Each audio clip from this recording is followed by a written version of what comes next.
Today was the third day of relative peace in Gaza as Palestinians tried to make sense of what was left of their homes and other belongings destroyed by Israeli genocidal maniacs with the help of the wider West. This doesn't include hundreds of thousands of those Palestinians who still can't return to their homes since Israeli terrorists continue to occupy them.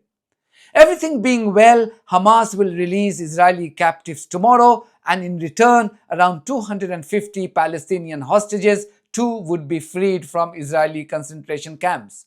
But meanwhile, the Trump administration and the Keir Starmer government in the UK appear to be on a collision course over their respective claims on the Gaza peace deal.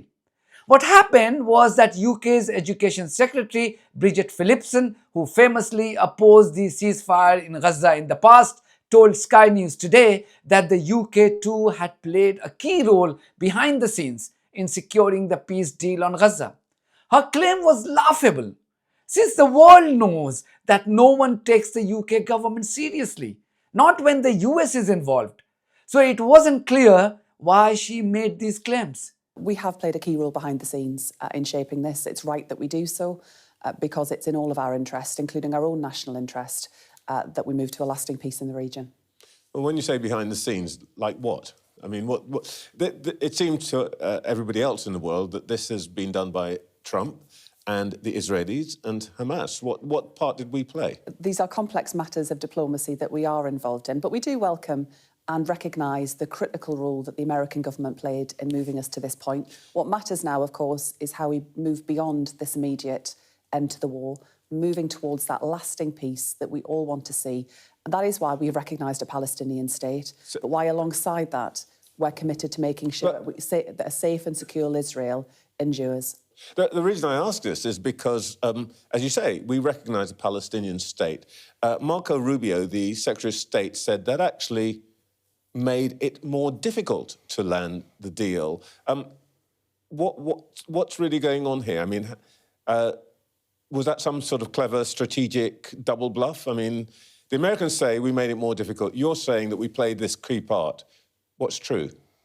Well, we believed as a government that it was the right thing to do to recognise the Palestinian state because of the way in which the conflict had developed over the last 2 years, that if that hadn't happened, we would be in a position where there would no longer be that viable option of a Palestinian state. But the Israelis were furious with us. The Americans said that we actually hampered the deal. What was the positive role that we played? It was the right thing to do, and we will always act as a government in that manner. Mike Huckabee, the dreaded Zionist US ambassador to the illegal settler colony, shared this video on his Twitter account and wrote this, and I quote, "I assure you, she is delusional. She can thank Donald Trump anytime just to set the record straight." End quote. Let's not forget that this Phillipson woman had fiercely opposed the idea of a ceasefire in 2023. Thanks to Twitter user Saul Staniford for documenting this important piece of evidence. I understand the strength of feeling that people have on this. We, all of us, every day see on our television screens awful suffering. We also saw the events of the 7th of October, which were unparalleled in the brutality that we saw. We desperately want to see more humanitarian aid getting into Gaza through those humanitarian pauses. We want to see the urgent release of hostages. So why not call for a ceasefire? A ceasefire would just stop the violence. I think the answer that Brendan gave, I think, was quite revealing, in that he said that almost from the outset, he believes that a ceasefire should have taken place. I think Israel has a right and a responsibility to defend its borders and to seek the release of hostages. Now, that does not involve a blank check. Can I just finish, and I'll come back to you.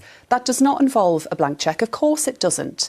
And, you know, it's impossible not to be horrified by the scenes that we see where you have children and families and innocent civilians affected. And where I do agree the way through this is a political settlement where we do get to a viable Palestinian state alongside a safe and secure Israel. All right, but that's some time off, and that may seem. Now, the public snub by America to Phillipson should hurt the pride of the UK government, only if its compromised politicians have any self-respect left. Starmer is flying to Egypt to be a part of the signing of the peace deal tomorrow.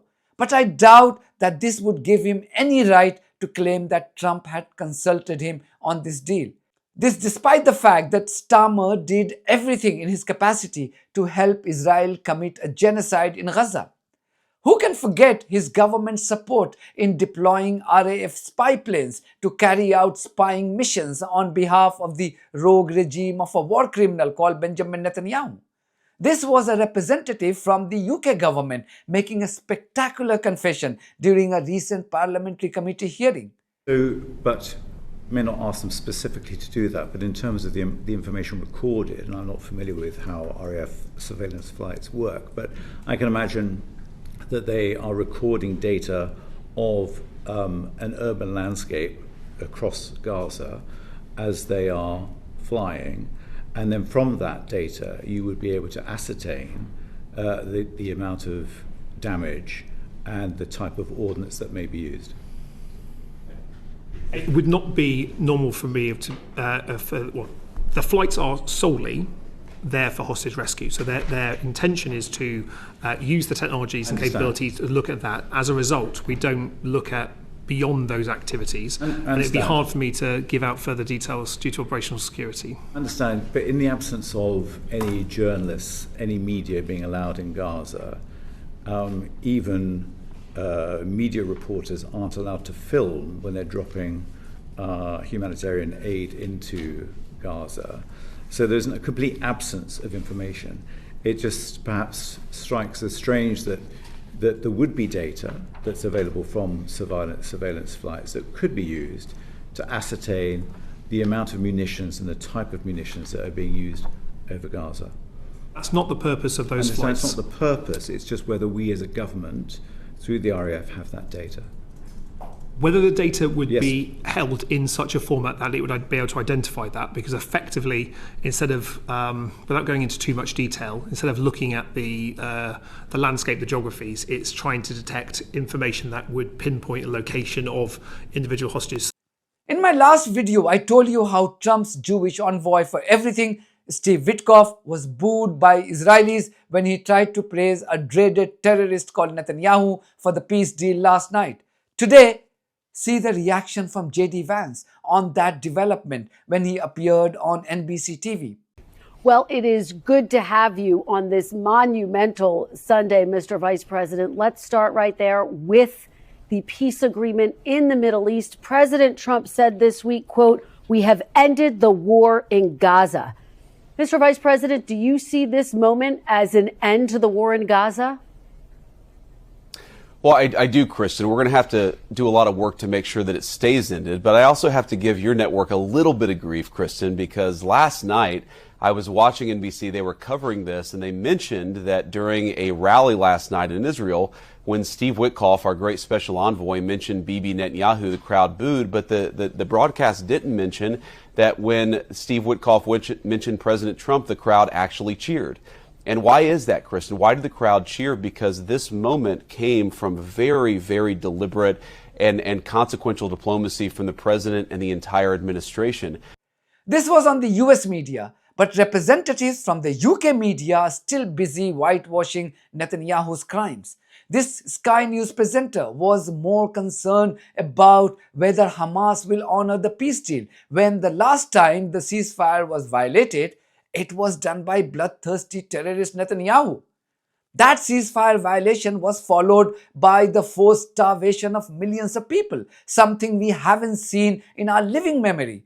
And yet, the concern for the Sky News presenter was about Hamas. How confident are you that Hamas will keep to their side of the deal?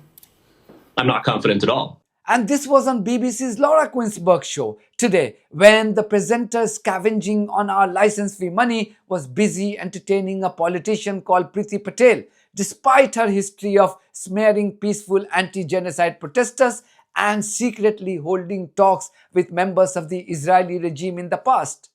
Let's be very clear. Look what happened on the streets of London yesterday. I mean, look at the level of hatred that was demonstrated on the streets of London to Britain's Jewish community. But I think right now it is right that we have the freedom of expression. We stand by that. My party, even in government, stood by freedom of expression and the ability to protest. I was Home Secretary and we put forward... Indeed, so you know all about these areas, but your colleague Robert Jenrick, the Shadow Justice Secretary, so obviously with a keen interest in the law... Well, we all have an interest in the law. But the position he's taken is to back somebody who's being prosecuted for burning a holy book. Would it right now be okay? Does he deserve backing? Would somebody deserve backing if they burnt a copy of the Jewish Torah or even of the Bible? As far as I know, Laura, that's taking place through many of these protests that we see. You know, we see all sorts of terrible things said about the Jewish state, Jewish people openly spouting horrible anti-Semitic, racist views about the Jewish community. But just on this specific point, burning holy books look, I've made it quite clear already. In that case, obviously that was an expression of free speech. No one was prosecuted for that.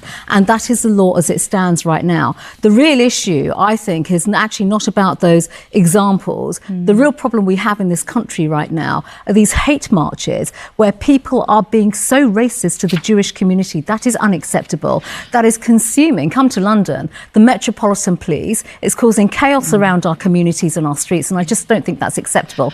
And as for Keir Starmer, that's the one thing him and his government should be absolutely gripping, and they should be backing the police and giving the police the tools that they need to stop this terrible level of anti-Semitism on the streets of Britain. For the sake of our Palestinian brothers and sisters, let's hope that this so-called peace initiative goes on to establish permanent peace in Gaza and other occupied Palestinian territories. I sincerely hope that all my apprehensions are proven wrong.